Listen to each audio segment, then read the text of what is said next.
Magandang araw! Sa video na ito ay ating tatalakayin ang naging tunggalian ng Portugal at Espanya sa panahon ng panggagalugad at kolonyalismo. Pagsapit ng ika-15 siglo, nanguna ang Portugal at Espanya sa paghahanap ng mga bagong rutang pandagat patungong Asya. Hangad nilang mapalawak ang kalakalan, magkamal ng kayamanan, mapalakas ang kanilang kapangyarihan, at maipalaganap ang reliyong Kristyanismo.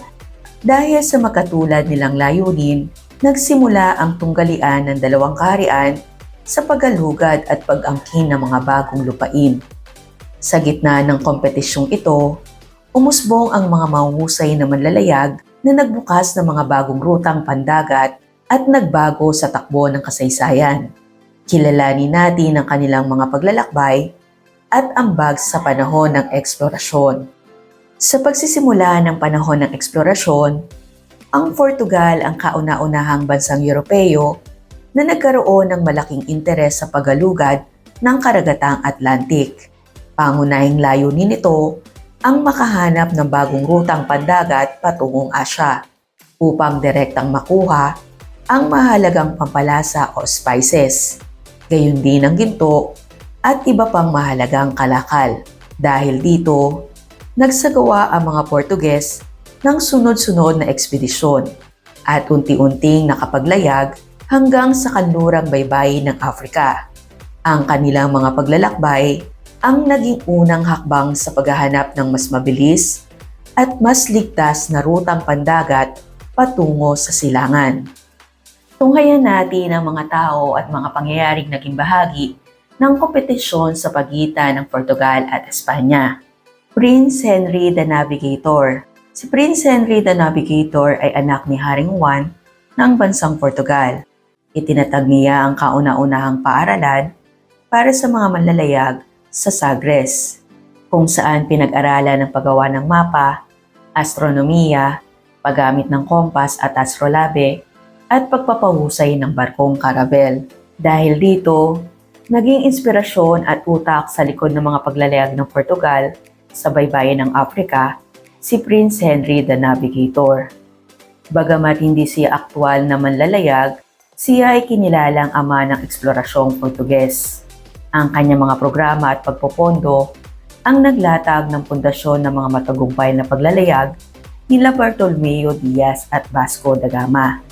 Noong 1488, si Bartolomeo Diaz ang unang Europeo na karating at nakalibot sa pinakatimog na bahagi ng Afrika na tinawag na Cape of Good Hope. Una niya itong tinawag na Cape of Storms dahil sa matitinding bagyo at malalakas na alon na kanyang naranasan. Ngunit pagbalik ng Portugal, pinalitan ito ni Haring John II ng Cape of Good Hope bilang sagisag ng pag-asang makarating sa Asya sa pamamagitan ng dagat. Tinatunayan ng kanyang paglalayag na may rutang pandagat mula sa Atlantic Ocean patungo sa Indian Ocean. Isang tuklas na naging daan sa tagumpay ng paglalayag ni Vasco da Gama. Si Christopher Columbus ay isang Italianong manlalayag at eksplorador. Sa suporta ni Haring Ferdinand at Reyna Isabela ng Espanya, naglayag si Christopher Columbus pakanluran upang marating ang Asya. Sa halip, narating niya ang Bahamas noong taong 1492 at inakala niyang bahagi ito ng India, kaya tinawag niyang Indios ang mga katutubo.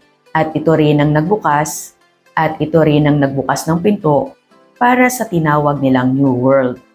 Bagamat hindi niya narating ang Asya, ang kanyang paglalayag ang nagbukas sa Europa ng kaalaman tungkol sa Amerika at naging simula ng malawakang kolonisasyon ng mga bansang Europeo sa kontinenteng ito.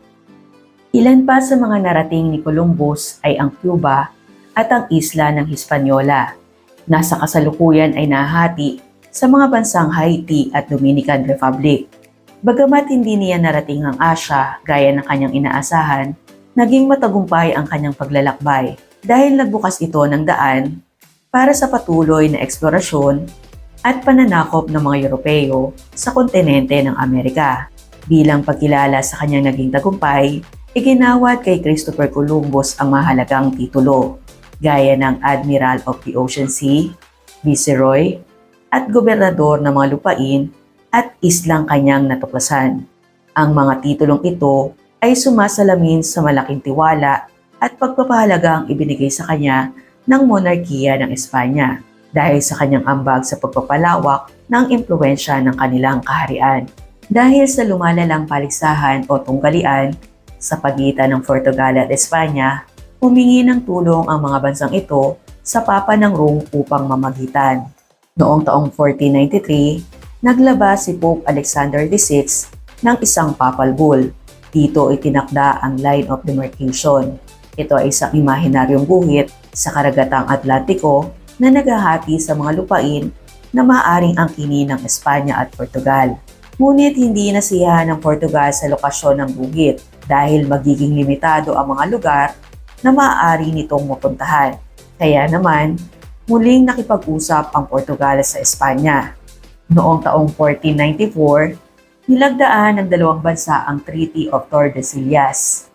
Inilipat ang line of demarcation ng mas pakanluran. Ayon sa kasunduan, ang mga lupain sa kanluran ng linya ay mapupunta sa Espanya, samantalang ang mga lupain sa silangan ay mapupunta sa Portugal. Dahil dito, naiwasan ng direktang digmaan ng dalawang bansa at naging gabay ang kasunduan sa paghahati ng kanilang mga nasasakupan sa panahon ng eksplorasyon. Si Vasco da Gama ay isang Portuges na manlalayag. Ipinagpatuloy niya ang sinimula ni Bartolomeo Diaz. Noong taong 1498, matagumpay niyang narating ang Calicut, India, matapos daanan ang Cape of Good Hope. Dahil sa kanyang paglalayag, nagkaroon ng Portugal ng kauna-unahang direktang rutang pandagat mula Europa patungong India. Dahil dito, nakontrol nila ang kalakalan ng mga pampalasa at naging isa sa pinakamakapangyarihang bansang pangkalakalan noong panahong iyon. Noong taong 1500, habang patungo sa India, napadpad ang plota ni Pedro Alvarez Cabral sa baybayin ng Brazil. Inangkin niya ang lupain para sa Portugal bago ipinagpatuloy ang paglalakbay sa India. Dahil dito, naging kolonya ng Portugal ang Brazil. At ito lamang ang bansang nasasalita ng Portuges sa Timog Amerika hanggang sa kasalukuyan. Si Amerigo Vespucci ay isang Italianong manlalayag at dalubhasa sa paggawa ng mapa. Ipinahayag niyang ang mga lupain na narating ni Columbus ay hindi bahagi ng Asya, kundi isang bagong kontinente. Bilang pagkilala sa kanyang natuklasan, ipinangalan ng German mapmaker na si Martin Waldseemüller ang bagong kontinente bilang Amerika, hango sa kanyang pangalan na Amerigo. Noong taong 1513, si Vasco Núñez de Balboa, isang Espanyol na malalayag at eksplorador, ang naging unang Europeyong nakakita sa Pacific Ocean, matapos tawirin ang makipot na lupain ng Panama. Tinawag niya itong South Sea o Mar del Sur dahil nasa timog ito ng kanyang kinaroroonan nang una niya itong makita. Ang kanyang pagtuklas ay nagpatunay na may isa pang malaking karagatan sa kanluran ng Amerika. Si Ferdinand Magellan ay isang Portuges na manlalayag na naglingkod sa ilalim ng Espanya. Isa siya sa mga pinakatanyag na eksplorador sa kasaysayan dahil sa kanyang ekspedisyon na naglalayong marating ang Spice Islands sa pamamagitan ng paglalayag pakanluran. Noong taong 1519, pinangunahan niya ang 5 barko at humigit kumulang 270 tripulante sa paglalakbay. Sa kanyang ekspedisyon, natuklasan niya ang Strait of Magellan sa pinakatimog na bahagi ng Timog Amerika na nagsilbing daanan patungo sa isang malawak na karagatan. Dahil sa payapa at mahinahong kondisyon ng dagat na kanyang dinaanan, pinangalanan niya itong Pacific Ocean na nangangahulugang payapang karagatan. Napatay si Ferdinand Magellan sa labanan sa Mactan noong taong 1521. Ngunit ipinagpatuloy ni Juan Sebastian Elcano ang ekspedisyon hanggang makabalik sa Espanya noong taong 1522. Ang Treaty of Zaragoza. Matapos ang paglalayag ni Magellan, muling nagkaroon ng alitan ang Portugal at Espanya tungkol sa Moluccas o Spice Island. Upang maresolba ito, Nilagdaan ang Treaty of Zaragoza noong taong 1529. Sa kasunduang ito, ibinigay ng Espanya ang karapatan nito sa Moluccas kapalit ng 350,000 gold ducats, kaya kinilala ang kontrol ng Portugal sa lugar. Si Afonso de Albuquerque ang pinakamuhusay na pinunong militar ng Portugal. Si Afonso de Albuquerque ang pinakamahusay na pinunong militar ng Portugal sa Asya, kaya tinagurian siyang dakilang konkistador. Nasakop niya ang Goa sa India noong taong 1510 at ang Malacca noong 1511, ang dalawang estratehikong sentro ng kalakalan. Sa pagkontrol sa mga daungang ito, napigil ng Portugal ang pagdaan ng maraming mangangalakal at napanatili ang kanilang monopolyo sa kalakalan ng mga pampalasa sa Indian Ocean at Timog Silangang Asya. Hanggang dito na lang muna ang ating paksa. Sa susunod nating video ay tatalakayin natin ang paglalayag ni Magellan, isang pagsusuri mula sa perspektibong Pilipino. Hanggang sa muli, paalam!